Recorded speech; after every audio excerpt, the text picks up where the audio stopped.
Welcome दोस्तों, Nanak classes के YouTube channel पे आपका स्वागत है। आज है 6 अगस्त और 6 अगस्त 2026 के जितने भी most important Rajasthan current affairs के क्वेश्चन बनते हैं आज हम उनका डिस्कस करेंगे। पूरा वीडियो ध्यान से देखना और लास्ट में आपसे क्वेश्चन पूछूंगा जिनके जवाब आपको कमेंट बॉक्स में देनी है। तो आपको इस संडे तक क्लास इसी प्रकार मिलेगी। आज ये क्लास आपको दी जा रही है ऋषिकेश से आपको उपलब्ध करवाई जा रही है। तो आप सभी साथी महादेव की कृपा आप सभी पे बने रहे। लगातार आपको क्लास दी जा रही है, आपका रिदम नहीं टूटना चाहिए, आप निरंतरता से तैयारी करते रहिए।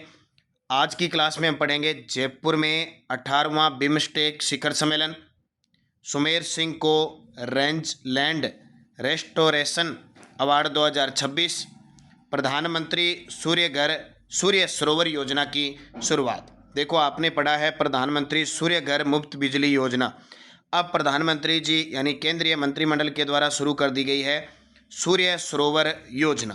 तो आने वाला चाहे आरपीएससी का एग्ज़ाम है, चाहे राज्य कर्मचारी चयन बोर्ड का एग्ज़ाम है, जो साथी थर्ड ग्रेड की, एसआई की, पीटीआई, सीटी, आरएस सभी एग्ज़ाम की तैयारी कर रहे हैं वो ये क्लास ज़रूर देखें। और राजस्थान पुलिस वाले हैं, चाहे कोई भी साथी है, राजस्थान का कोई भी ऐसा एग्ज़ाम नहीं है जहां आपको राजस्थान करंट देखने को न मिले, तो सभी साथी जरूर ज्वाइन करें इस रोज़ की इस क्लास को। कल हमने क्या पढ़ा था उसकी चर्चा करते हैं। कल हमने पढ़ा राजस्थान में एस्ट्रो टूरिज्म खगोल पर्यटन हब के रूप में किस शहर को विकसित किया जाएगा? बीकानेर। जयपुर में आयोजित मिसेज ओशन इंडिया 2026 का खिताब किसने जीता? अदिति चौधरी ने। राजा रणधीर सिंह मेमोरियल कप 2026 में कुल 3 पदक जीते हिमांक चौधरी ने।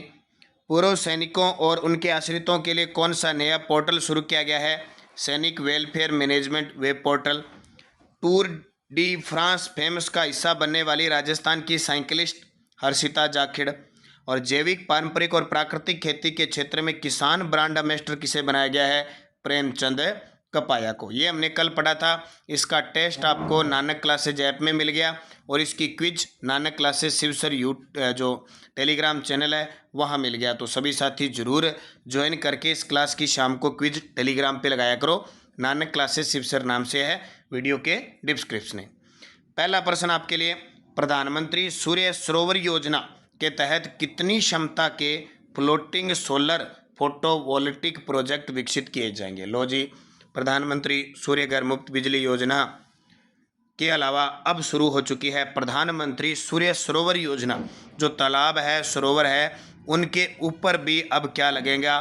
सोलर फोटोवोल्टिक जो प्रोजेक्ट है वो लगेगा और इसकी क्षमता होगी 5000 मेगावाट। कितने का टारगेट लिया एक बार, क्योंकि छोटा टारगेट लिया जाता है वो कितना सफल हो पाता है उसके बाद में एक बड़े स्तर पर काम किया जाता है। तो 5000 मेगावाट प्रधानमंत्री सूर्य सरोवर योजना, इसकी स्वीकृति 31 जुलाई 2026 को केंद्रीय कैबिनेट के द्वारा दी जाती है, जिसकी अध्यक्षता प्रधानमंत्री नरेंद्र मोदी ने की। कुल लागत 5070 करोड़ आएगी। उद्देश्य एनर्जी स्टोरेज सिस्टम सहित फ्लोटिंग सोलर फोटोवोल्टिक परियोजनाओं का विकास करना है। इसका जो लक्ष्य क्षमता रखी है वो 5000 मेगावाट फ्लोटिंग सोलर परियोजना रखी है। इसकी जो स्टोरेज क्षमता रहेगी वो न्यूनतम 10,000 MWH प्रति 2 घंटे रहेगी। क्रियान्वयन अवधि 2026-23 से लेकर ये 30-31 तक चलेगी, जबकि वित्तीय सहायता इसकी 2032-33 तक देगी। आधार National Institute of Solar Energy के आंकलन पर आधारित है। NISE यानी National Institute of Solar Energy का अनुमान है कि देश में 102.18 GWP फ्लोटिंग सोलर क्षमता स्थापित होगी। लाभार्थी सभी राज्य और केंद्र शासित प्रदेश। तो अभी इसकी शुरुआत हुई है और ये समझ लो लगभग राजस्थान के अंदर ये आनी है। जहाँ जहाँ केंद्र सरकार में जो सरकार होती है, राज्यों में सरकार होती है, वो इसको लगभग लागू कर देती है। तो प्रधानमंत्री सूर्य सरोवर योजना। अगला प्रश्न देखिए, मिशन शक्ति ऐप किस मंत्रालय द्वारा विकसित किया गया है? ये लो जी, हमारे कम से कम 7 ऐसे विभागीय योजनाएं हैं, ऐसे हेल्पलाइन नंबर है, 7 हेल्पलाइन नंबर है जिनकी सुविधा आपको एक ही जगह मिलेगी। और वो है कौन सा ऐप है? मिशन शक्ति ऐप। ये महिला व बाल विकास मंत्रालय के द्वारा इसको विकसित किया जा चुका है।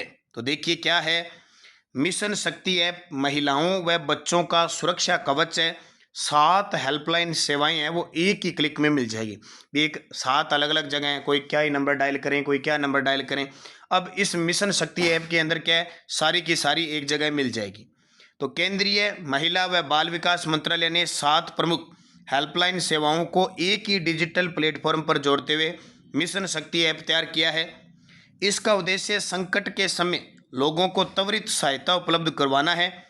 जानकारी के अभाव में लोग ये तय नहीं कर पाते कि किस समस्या के लिए किस नंबर पर संपर्क करें। मान लो किसी के साथ साइबर फ्रॉड हो गया तो उसको पता ही नहीं है कि हमें कॉल किस पे करनी है, या कोई महिला या बच्चियां हैं जो उनको कोई समस्या आ गई तो उनको पता ही नहीं है। तो सरकार ने क्या कर दिया, मिशन शक्ति ऐप में 7 हेल्पलाइन नंबर उपलब्ध करवा दिए एक साथ। जैसे 181 पर महिला हेल्पलाइन, 112 पर आपातकालीन सेवा, 1930 साइबर अपराध helpline number, 1098 child helpline number, 1515 पोषण व मातृ वंदना योजना और 15100 विधिक सेवा प्राधिकरण की कानूनी सहायता और 14416 यानी 14416 टेली मानसिक स्वास्थ्य हेल्पलाइन नंबर। तो ये 7 ये हेल्पलाइन नंबर है, ये एक साथ आपको कहाँ मिलेंगे, मिशन शक्ति ऐप पर मिलेंगे। तो ये महिला व बाल विकास मंत्रालय के बहुत ही अच्छा नवाचार है। अगला प्रश्न देखिए, राजस्थान के किस पर्यावरणविद को रेंजलैंड रेस्टोरेशन अवार्ड 2026 से सम्मानित किया जाएगा। वेरी वेरी इंपॉर्टेंट है और बहुत बड़ी बात है हमारे राजस्थान के। ये जैसलमेर जिले के हैं सुमेर सिंह भाटी। कौन है, सुमेर सिंह भाटी को रेंजलैंड रेस्टोरेशन अवार्ड 2026 से सम्मानित किया जाएगा।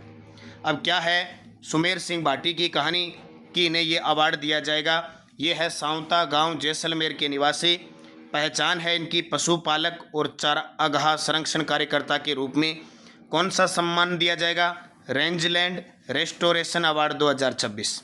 क्यों दिया जाएगा, ओरण भूमि क्या होती है, जो पवित्र उपवन होते हैं खास करके अपने पश्चिमी राजस्थान में जो देवी देवताएं हैं उनके आसपास का क्षेत्र है, या जहाँ वन्य जीव रह रहे हैं उन क्षेत्रों पर क्या है कि हर चीज़ की पाबंदी होती है, पेड़ काटने वगैरह, तो पवित्र उपवन होता है।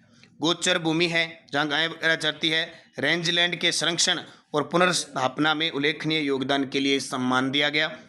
पुरस्कार समारोह है 18 अगस्त 2026 को उलान बटोर मंगोलिया में COP17 के साइट में UNCCD की साइट इवेंट में ये प्रदान किया जाएगा। तो सावंता गांव जैसलमेर के निवासी सुमेर सिंह भाटी को जरूर याद रखना।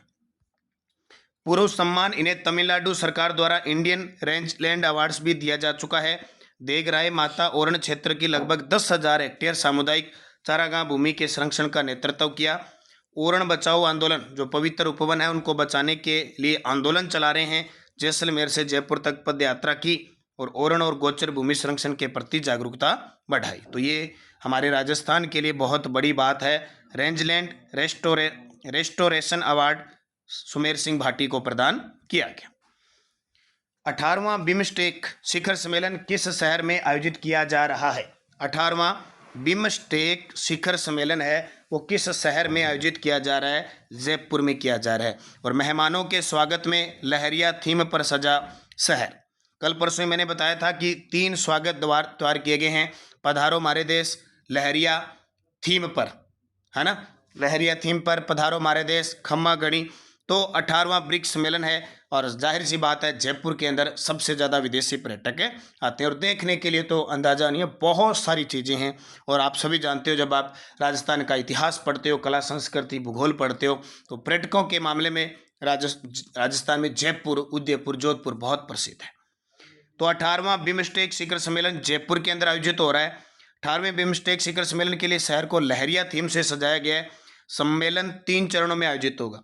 पहला 6 से 7 अगस्त को अर्थव्यवस्था, पर्यटन और व्यापार से जुड़े एजेंडों पर चर्चा हो रही है। दूसरा चरण है 12 से 13 अगस्त को होगा, उसमें उद्योग व वाणिज्य मंत्रियों की बैठक होगी। और तीसरा चरण 19 से 22 अगस्त को विकास, पर्यटन और उच्च स्तरीय बैठकों का आयोजन किया गया। तो ये हमारे लिए इंपॉर्टेंट हो गया। 6 तारीख से चलेगा 22 अगस्त तक क्या 18वां बिमस्टेक शिखर सम्मेलन, कहाँ पे, जयपुर में। तो ये परीक्षा में पक्का आएगा। जब अंतर्राष्ट्रीय स्तर का, राष्ट्रीय स्तर का कोई सम्मेलन हमारे राजस्थान में हो तो वो पेपर में आएगा, खास करके हमारी जयपुर की राजधानी तो निश्चित। राजस्थान राज्य अन्य पिछड़ा वर्ग राजनीतिक प्रतिनिधित्व आयोग के अध्यक्ष कौन हैं? लो जी, अभी ओबीसी आयोग के द्वारा रिपोर्ट सौंपी जा चुकी है। तस्वीर ये है पूर्व जस्टिस मदन लाल भाटी। कौन है? मदन लाल भाटी ने मुख्यमंत्री को ओबीसी सर्वे रिपोर्ट सौंप दी है। बोले ये लो जी, हमने करके आपको दे दी, अब क्या करना चाहते हो, कब चुनाव कराना चाहते हो, क्या सिस्टम करना चाहते हो आप जानो, राज्य निर्वाचन आयोग जाने। तो मुख्यमंत्री भजनलाल जी शर्मा से 5 अगस्त को राजस्थान राज्य अन्य पिछड़ा वर्ग राजनीतिक प्रतिनिधित्व आयोग के अध्यक्ष मदन लाल भाटी व सदस्यों ने भेंट करके पंचायती व नगरीय निकायों में ओबीसी आरक्षण के संबंध में 2026 का प्रतिवेदन सौंप दिया। ओबीसी की इस रिपोर्ट में कहा गया कि ओबीसी की 92 जातियां हैं, इनमें से सिर्फ 11 जातियों का ही राजनीति में दबदबा है। ओबीसी के 74.85 लाख परिवारों का सर्वे किया गया है। कितने? 74.85 लाख परिवारों का सर्वे किया गया है। और इसके जो मदन लाल जी भाटी है, उन्होंने राज्य अन्य पिछड़ा वर्ग यानी ओबीसी आयोग के अध्यक्ष हैं। इन्होंने रिपोर्ट सौंप दी, 92 जातियां बताई है। और अब देखो इसमें क्या होता है, कितनी परिवार 74.85 लाख है, जनसंख्या कितनी है। इस रिपोर्ट के बाद जब सरकार को दे दी, अब सरकार इसको उजागर करेगी तो पता चलेगा क्या कहानी है। फिलहाल की स्थिति जो सुजस अपडेट है वो मैंने आपको बता दी। शिव की डोज, राजस्थान सरकार नई दिल्ली में स्थित बीकानेर हाउस में 14 अगस्त से 23 अगस्त तक तीज महोत्सव का आयोजन करेगी। अब श्रावण चल रहा है, अगला तीज भादवे की मोटोडी तीज आ जाएगी। 42वीं सब जूनियर राष्ट्रीय तैराकी प्रतियोगिता का आयोजन 6 से 9 अगस्त 2026 को सवाई मानसिंह स्टेडियम जयपुर में। और मिस्र में आयोजित विश्व जूनियर बैडमिंटन चैंपियनशिप के लिए भारतीय टीम में राजस्थान की पारुल चौधरी का चयन हुआ। धौलपुर की वान्या वोहरा ने आइस स्केटिंग में एशियन चैंपियनशिप हेतु भारतीय टीम में स्थान बनाया। तो इस शिव की डोज जरूर याद रखा करो। सुजस बुलेटिन, राजस्थान में सर्वाधिक 1 करोड़ हेक्टेयर फसली क्षेत्र का बीमा है। भी प्रधानमंत्री फसल बीमा योजना, आप योजना के अंदर पढ़ते पढ़ते हैं जो बीमा करता है, बागवानी है, खरीफ है, रबी की फसल का, तो उसमें राजस्थान पिछले 5 वर्षों से काफ़ी कुछ कर चुका है, चाहे वो रबी की फसल है चाहे खरीफ की फसल है। ये तो आंकड़े दिए हुए हैं, इनकी आपको ज़रूरत नहीं है। 37 लाख से अधिक लोगों की स्क्रीनिंग हो चुकी है। और टारगेट है सरकार ने, एक तो टीबी मुक्त करना है 2030 तक, और एक सिक्किल सेल पर स्टिक प्रहार करें, सिक्किल सेल एनीमिया होता है उसके लिए काम कर रही है। और उदयपुर बना सिक्किल सेल नियंत्रण का सेंटर ऑफ कॉम्पिटेंस। ठीक है, उसके बाद रोड इंफ्रास्ट्रक्चर कार्यों को लगेंगे पंख। अब सीधी सी बात है, जैसे मानसून है तो खास करके जो दक्षिणी राजस्थान और उत्तरी पूर्वी राजस्थान है, इन क्षेत्रों में क्या है कि मानसून के कारण सड़कें टूट जाती है, तो सरकार को इनके लिए बजट देना पड़ता है। और वरिष्ठ नागरिक तीर्थ यात्रा योजना जयपुर से रामेश्वरम के लिए दूसरी विशेष ट्रेन शुरू हो चुकी है। और 1 स्टेट 1 इलेक्शन, ये मैंने आपको ओबीसी रिपोर्ट सौंप दी है, अभी मैंने आपको बता दिया। और गेहूं पर समर्थन मूल्य कितना हो चुका है, तो 150 रुपये प्रति सरकार ने बढ़ा दिया है, पहले था। और राज सवेरा कार्यक्रम किसके लिए है? नशा मुक्ति के लिए। और सरकार ने जो बैलों से खेती करने पर जो कितने रुपए की प्रोत्साहन राशि दे रहे हैं, तो 30,000 रुपये प्रतिवर्ष दे रहे हैं। और अंगदान संकल्प अभियान में राजस्थान फर्स्ट स्थान पे है। टेलीग्राम ज्वाइन कर लेना, नानक क्लासेज और नानक क्लासेज शिवसर। नानक क्लासेज शिवसर पर आपको इसकी क्विज शाम को प्राप्त हो जाएगी। कोई भी लिंक, कोई भी पीडीएफ है, हमारी टेस्ट सीरीज आपको नानक क्लासेज पे मिलेगी। सभी टेस्ट सीरीज 99 रुपये में है। जबकि आपको हमारी कोई भी पुस्तक आपको ऑर्डर करनी है डाक के माध्यम से, तो नानक पब्लिकेशन ऐप डाउनलोड करना है। ध्यान रखना, बहुत सारे विद्यार्थी कंफ्यूज होते हैं। नानक पब्लिकेशन ऐप डाउनलोड कर लो, वीडियो की डिस्क्रिप्शन में भी लिंक है। अगर आपको टेस्ट सीरीज लेनी है तो आपको नानक क्लासेज पे मिलेगी, जबकि अगर आपको बुक ऑर्डर करनी है नानक पब्लिकेशन पर उपलब्ध होगी। तो सभी साथी ये पुस्तक जरूर ज्वाइन करें। और डाक के माध्यम से हमारी पुस्तक जाती है, ध्यान रखना। तो कई बार 1 या 2 दिन लेट भी हो सकती है, ठीक है। बीच में 2 दिन आपके लिए डाक बंद थी, ये ध्यान रखना। अब दोबारा सुचारू रूप से शुरू हो चुकी है। Answer of last video question, boxer Arundhati Chaudhary का संबंध राजस्थान के किस जिले से? कोटा जिले से। तो सही जवाब था सभी साथियों का। अब आपके लिए क्वेश्चन जिसका जवाब कमेंट में देना है।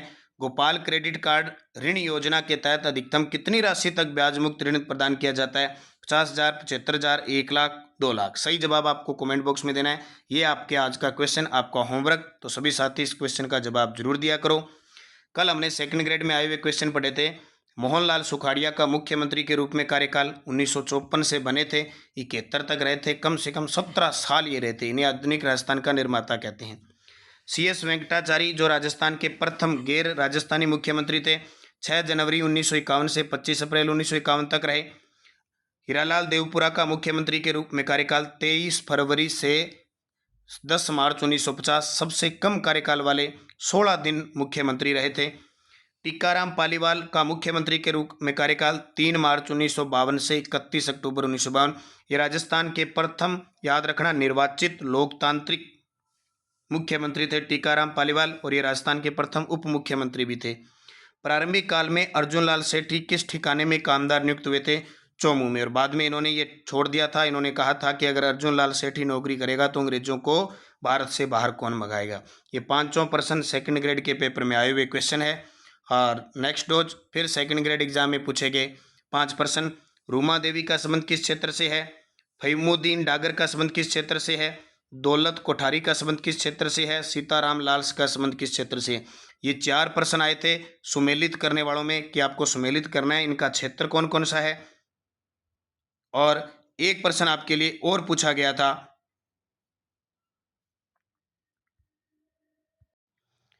एक क्वेश्चन आपके लिए, वीरमाण ग्रंथ के रचयिता कौन है? तो इन 5 के जवाब आपको कमेंट बॉक्स में देने हैं। जाते जाते वीडियो को लाइक कर देना, शेयर कर देना। अगर आप चैनल पे नए हैं तो इसको सब्सक्राइब कर लेना। हमारे नानक क्लासेज ऐप में सभी टेस्ट सीरीज आपको मात्र 99 रुपये में 10 अगस्त तक प्राप्त हो रही है। और हमारी बुक ऑनलाइन नानक पब्लिकेशन से होगी। 2-3 दिन व्यवधान रहा था, डाक से पुस्तक जा नहीं पाई थी। अब समस्या ये है कि भारत सरकार संघ सूची का विषय है डाक व्यवस्था, तो डाक के अंदर क्या है, चलते चलते डाक विभाग के अपने नए नियम खड़े कर देता है कई बार। जैसे आपकी डाक बुक है वो अलग अलग टाइप से, 1 जाती है, 2 जाती है, 3 जाती है, उसी हिसाब से क्या डाक विभाग उसका खर्चा लेता है, टिकट लगती है, ये आप जानते हो।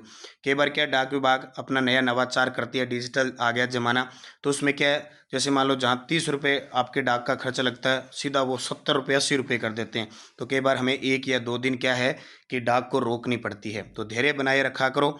जैसे उम्मीद सही होती है, अगर सही रूप से पुस्तक जाए तो 3 से 4 दिनों में चली जाती है। कोई व्यवधान आ जाए, शनिवार रविवार आ जाए तो कई बार 5 से 6 दिन भी लग सकते हैं। तो जब भी आप ऑर्डर करो ट्रैकिंग आईडी वगैरह आपको दे दी जाती है, और उसके बाद में आपको संपर्क नंबर दे रखे हैं। कोई भी समस्या हो वहाँ पे अगर ज़्यादा दिन लगे तो आप संपर्क कर सकते हैं। तो निरंतरता से तैयारी करो नानक क्लासेस के साथ। धन्यवाद। जय हिंद, जय भारत, जय राजस्थान।